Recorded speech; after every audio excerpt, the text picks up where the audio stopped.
When my dad told me, "Your sister deserves it more," I laughed, not because it was funny, but because that's the exact moment I realized I didn't exist in his world anymore. Stay with me through this story, and if it moves you even a little, I'd love for you to hit subscribe, drop a like, and share it with someone who might need to hear it. That night still lives in my head. We were sitting at the dinner table, my parents, my little sister Mina, and me. The smell of Mom's jollof rice filled the room, and for a second, it felt like a normal family night. Then Dad cleared his throat and said the words that broke something inside me. "Your sister deserves it more, Zariah. She's focused, she's got potential. You're doing fine on your own." I stared at him, fork frozen halfway to my mouth. He was talking about Mina's college tuition. They had just told me they couldn't afford to help me anymore with nursing school, and yet they'd written a check to cover Mina's entire semester. I wanted to ask why. I wanted to scream. But instead I smiled. That fake kind of smile that hides everything. I'd always been the one who helped. The one who worked 2 jobs, who covered bills when things got tight, who took Mina to her cheer practices when my parents were busy. But in their eyes, I was just fine. I didn't need help. Mina did. Mina always did. Dinner went on like nothing had happened. Mina laughed, showing off her new laptop, the one they bought her that same day. I kept my eyes on my plate, fighting tears that burned like fire. When I got home to my tiny apartment later that night, I sat on the edge of my bed and thought about every moment I had chosen my family over myself. Every time I'd skipped meals so Mina could eat. Every time I'd worked extra hours so they wouldn't have to worry. It hit me then, I was never their priority. I was just useful. I didn't cry. Not that night. I just lay down and stared at the ceiling until morning. Something in me had quietly died at that dinner table. But something else was born too, a quiet promise. That one day they'd remember me. The next morning, I put on my scrubs, tied my hair up, and went to work like nothing was wrong. My patients smiled at me, my boss complimented my dedication, and for the first time, I realized I didn't need validation from people who couldn't see my worth. Maybe Mina deserved their money. Maybe she deserved their praise. But one day, I was going to deserve something much better: peace, success, and a life that didn't depend on anyone's approval. Growing up, I learned how to disappear without anyone noticing. It started small, letting Mina take the last piece of cake, letting her have the prettier dress, letting her win arguments just to keep the peace. Everyone said she was special. Mina, the golden girl. The cheer captain, the one with the perfect smile, the one everyone loved. And me? I was the quiet one who fixed things behind the scenes. I still remember the night she stayed up crying before her big chemistry test. Mom asked me to help her study, even though I had my own exam the next morning. I sat with her all night, explaining every formula until my head hurt. When the grades came out, Mina failed, and somehow it was my fault. "You should have helped her more, Zariah," Mom said. I wanted to ask who helped me, but I knew better. Mom's favorite line became a soundtrack in my life. "You're stronger, Zariah. She needs more help." I heard it so often that I started believing it. Being stronger meant doing without staying quiet and carrying everyone's weight. It meant smiling when I wanted to scream. When Mina got accepted into a private university, the whole family celebrated like she'd just won the lottery. There were balloons, dinner, and champagne glasses filled with sparkling juice. I clapped too, pretending to be proud, but deep down I felt that familiar sting, the one that told me I was about to be forgotten again. A few days later, I overheard my parents talking in the kitchen. Their voices were low, but the walls in our house were thin. Dad said, "We can't afford both girls. Let's just focus on Mina. She'll make us proud." That sentence played in my head over and over. She'll make us proud. As if I never could. I stood outside that kitchen door frozen, clutching the folder that held my own college acceptance letter. I'd gotten into a good nursing program, but in that moment, it didn't matter. I wasn't the daughter worth investing in. I went back to my room, sat on my bed, and stared at the letter until the words blurred. All those nights of studying, all the shifts I picked up at the diner to save money for books, it suddenly felt meaningless. I wasn't angry at Mina. It wasn't her fault they loved her louder. But I was tired of being invisible. That night, I folded my letter and tucked it under my pillow. I didn't cry, not because I wasn't hurt, but because I'd already learned that tears wouldn't change anything. I promised myself one thing instead. I'd stop waiting for them to see me. If they couldn't be proud of me now, I'd give them a reason to regret ever overlooking me. I didn't slam the door when I left. I didn't yell or demand an explanation. I just packed my things quietly, folding my clothes one by one as if I had all the time in the world. My parents were downstairs watching TV, laughing at something on the news. It was strange hearing them so relaxed after deciding my future didn't matter. But maybe that's what hurt the most, how easy it was for them to move on. I looked around my room one last time. The walls were covered with photos of Mina's achievements, her trophies, her graduation pictures, all framed and proudly displayed in the hallway. Mine, a single dusty certificate from high school, tucked behind a bookshelf. It was like I was already gone before I even left. I packed my bag, slipped out of the house, and walked to the bus stop. The night air was cold, but it cleared my head. I didn't know exactly where I was going, but I knew it couldn't be there anymore. I had found a small room for rent near the hospital where I worked part-time. It wasn't much, one window, a small bed, and a leaky faucet, but it was mine. My space. My peace. The first few nights were the hardest. The silence was heavy, like the world had forgotten me. I'd come home from my shift, sit on the edge of my bed, and wonder if anyone even noticed I was gone. No calls, no messages. Nothing. Maybe they thought I'd come crawling back. But I made a promise to myself. I would never ask them for anything again. Work became my escape. I picked up extra shifts, volunteered for long hours, and tried to focus on something bigger than my pain. That's when Mr. Langston, my nursing supervisor, started noticing me. He was in his 50s, with kind eyes and a calm voice that somehow made everything feel lighter. One evening after a long shift, he handed me a cup of coffee and said, "You've got fire in you, Zariah. Don't let it die because someone else couldn't see it." Those words stuck. For the first time, I felt seen, not as someone's daughter or sister, but as myself. He started mentoring me, teaching me how to manage my time, how to apply for scholarships, how to believe in myself again. I began saving every dollar I could, cutting corners, skipping luxuries. Each week, I'd look at my savings book and remind myself, this is how freedom starts. Some nights I still thought about my family. I'd picture them around the dinner table, Mina laughing, Dad talking about her bright future. I wondered if they missed me. But even if they did, I knew I couldn't go back. Leaving wasn't about punishing them, it was about finally choosing me. And for the first time in my life, that felt like enough. 3 years slipped by faster than I expected.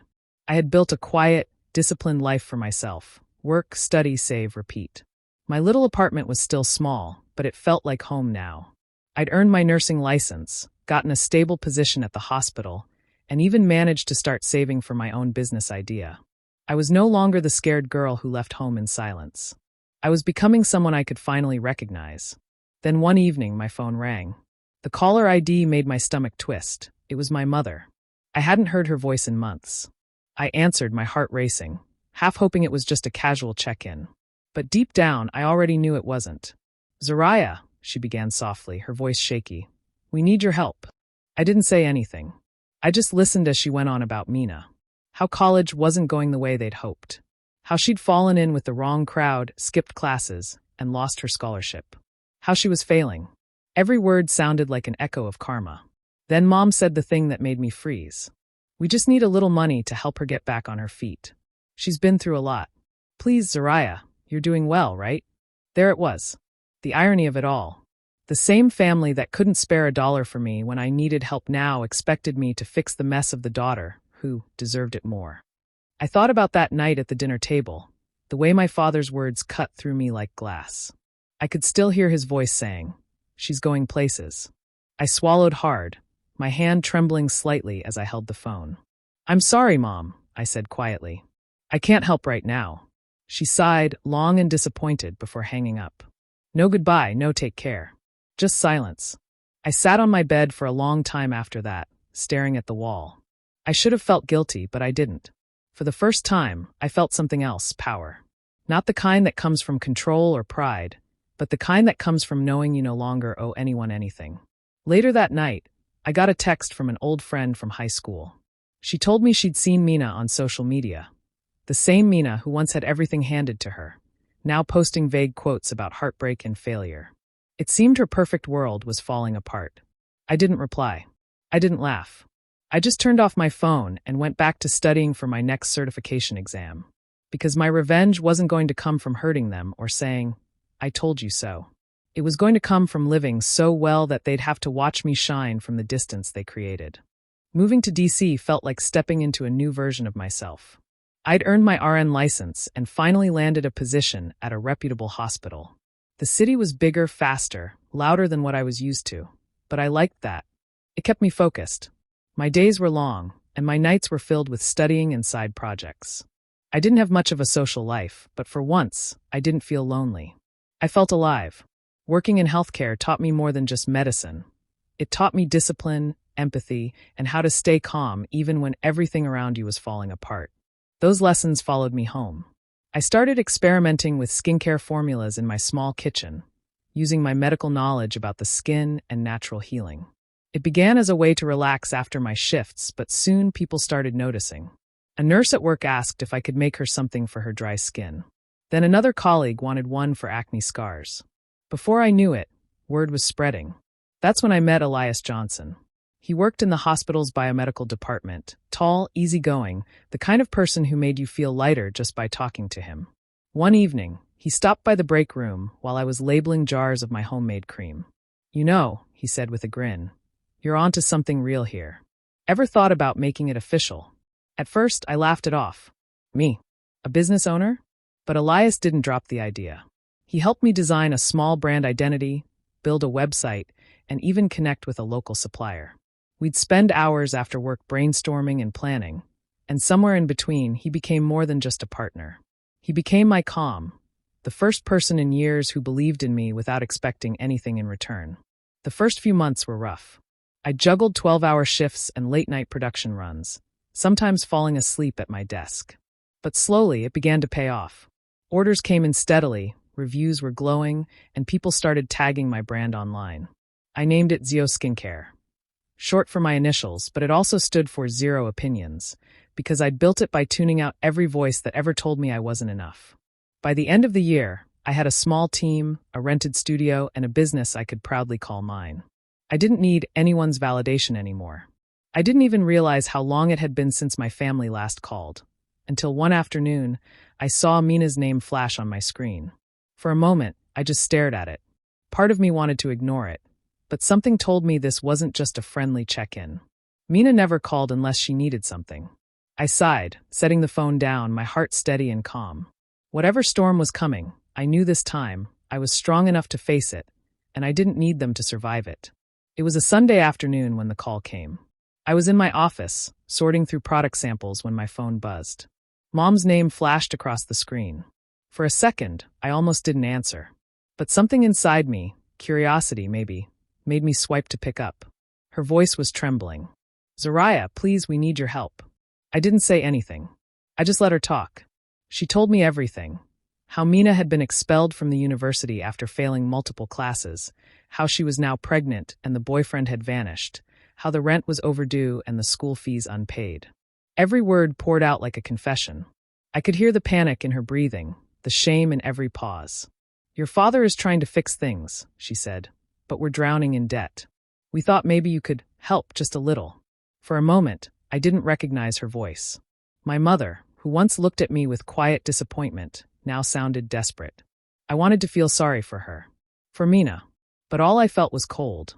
The image of my dad's face that night years ago came rushing back, his words sharp and final. "Your sister deserves it more." I took a deep breath. "I'll think about it," I said softly. Then I hung up. I didn't think about it. I didn't lose sleep. I didn't cry. I just sat there for a long while, staring at the wall, letting the silence wrap around me. A strange peace settled in. Not happiness, not pride, just quiet justice. For once, life was showing them what I had lived through for years.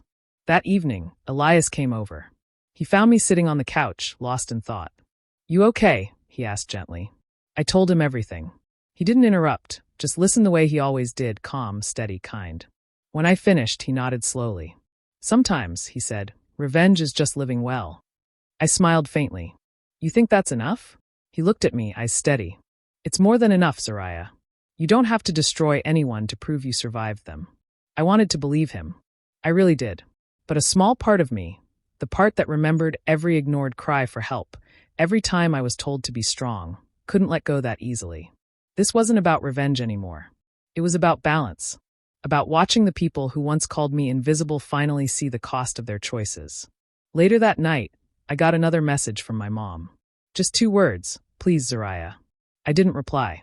I turned off my phone, walked to the window, and looked out over the city lights. Somewhere in that glow, I found my answer. I wasn't the weak one anymore. I wasn't the forgotten daughter. I was the proof that strength grows in silence, and that sometimes walking away is the loudest revenge of all. 2 years had passed since that last desperate call, and I hadn't gone home once. My life in DC had become something I never thought I'd have, peaceful, purposeful, and mine. Zio Skincare was thriving beyond anything I'd dreamed. I had a team, an office, even a line of stores interested in carrying my products. The girl who once cried herself to sleep in a rented room was now signing contracts in boardrooms.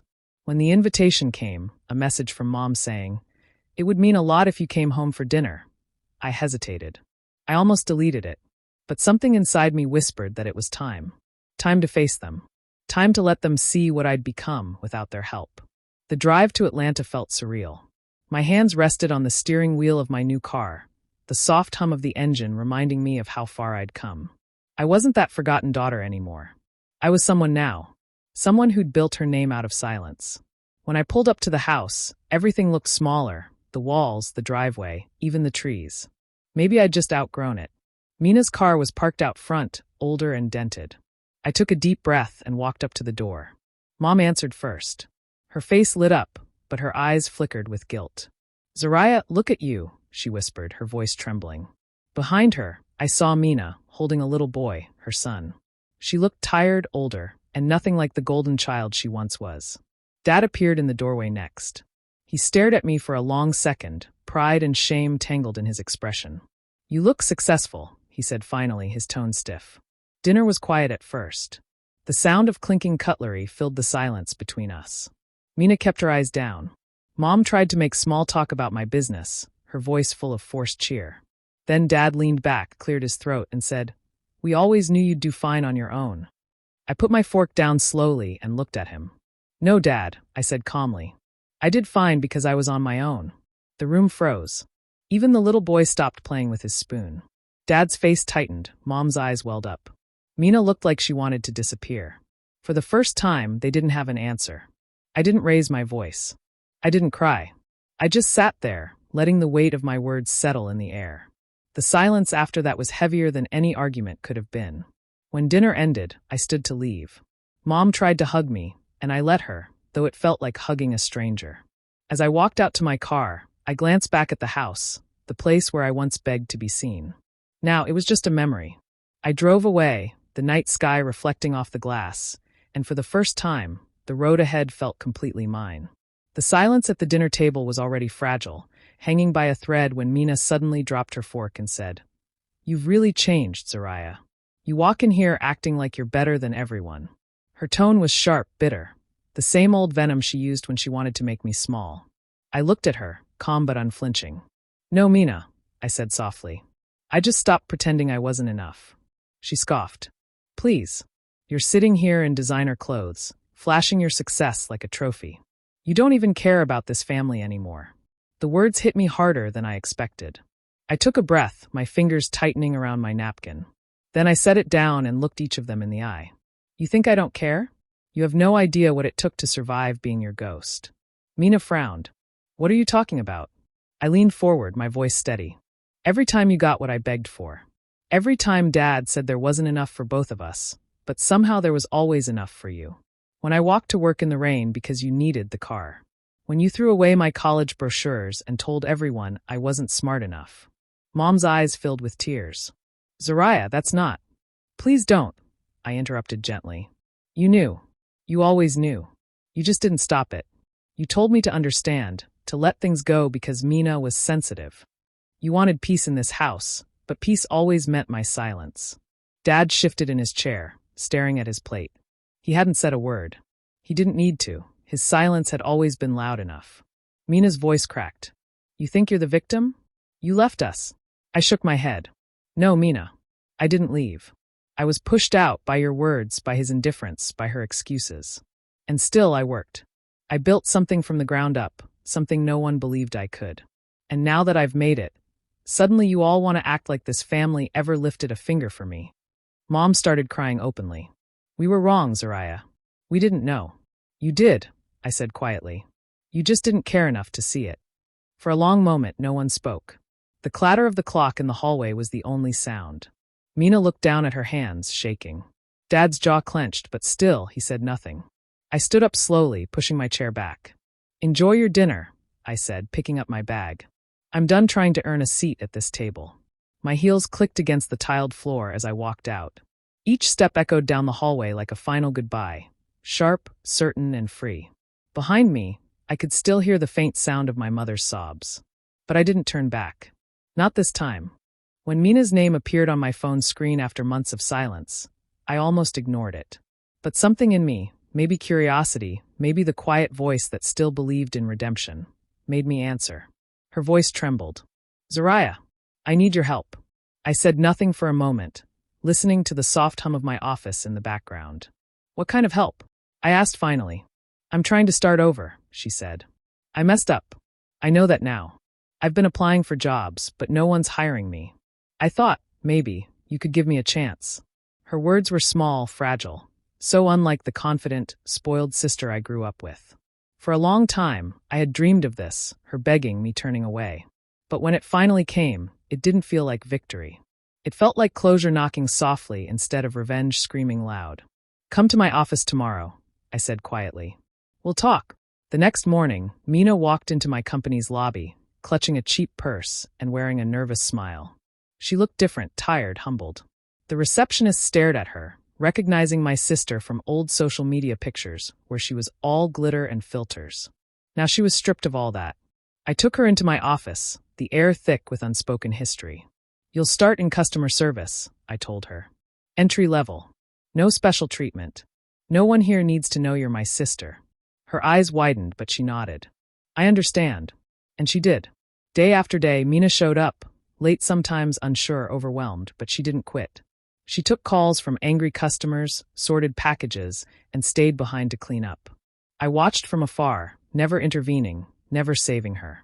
For the first time in her life, Mina was standing on her own feet, wobbling but trying. One evening, I found her sitting alone in the break room, staring at her reflection in a vending machine. She looked up when she saw me. You know, she said quietly, I used to think you were lucky, but now I realize you just worked harder. I leaned against the doorframe, arms crossed. Luck is just consistency over time, Mina. You wanted everything fast, attention, praise, success.